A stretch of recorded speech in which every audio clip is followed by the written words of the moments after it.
വേലിയിൽ നിറച്ച് കുരുമുളകാണ്, കംപ്ലീറ്റ് കുരുമുളകാണ്. ഇത് നമ്മളിപ്പോൾ ഇതിൽ കയറുമ്പോൾ വളർത്തുന്നതാണ്. ഇതിൽ അല്ലേ, ഇതിൽ പക്ഷേ എന്താ പ്രശ്നം പറഞ്ഞാൽ ഇവിടെ വെയിലില്ലാത്തതുകൊണ്ട് കുരുമുളക് കായ ഉണ്ടാവാൻ ബുദ്ധിമുട്ട്.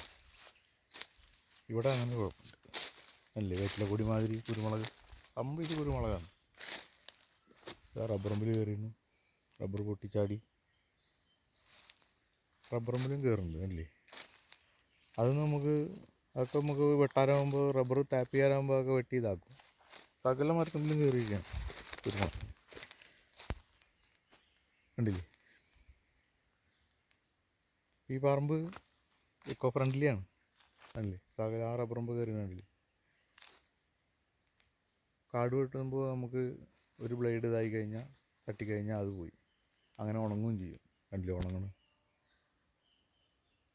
അങ്ങനെയും വിഷയമുണ്ട്. ഈ റബ്ബർ റമ്പിൽ കയറിയിട്ടുണ്ട്, തെങ്ങുമ്പിൽ കയറ്റിയിട്ടുണ്ട്, അങ്ങനെ എല്ലായിടത്തും ഉണ്ട്. പക്ഷെ അവിടെ ആ തലക്കിൽ നമ്മൾ ആ കമ്പിവേലിയുണ്ട്, കമ്പിവേലിമ്പിൽ കയറ്റിയത് നിറയെ കായ, അങ്ങനെ ഗുണമുണ്ട് ആ കമ്പിവേലിയിലുള്ളത്. വെയിലും കൂടി വേണം ഇതിന്. ഇവിടെ നനച്ചിട്ടുണ്ടാവണമല്ല കേട്ടോ, നനയ്ക്കാതെ ഉണ്ടാവണതാണ്. നനയ്ക്കൽ സഹിക്കില്ലേ, 6 മാസം മഴ ഉണ്ട്, ആ മഴ തന്നെ ഉള്ളൂ അല്ലേ. ഒന്ന് പൊട്ടിച്ചാടി കിടക്കണം, റബ്ബർ ഉണങ്ങിയപ്പോൾ അത് പൊട്ടിച്ചാടി. അതൊക്കെ വളരാത്ത റബ്ബറുകളാട്ടോ, നിങ്ങൾ വിചാരിക്കും ടാപ്പ് ചെയ്യണതാണെന്നല്ല.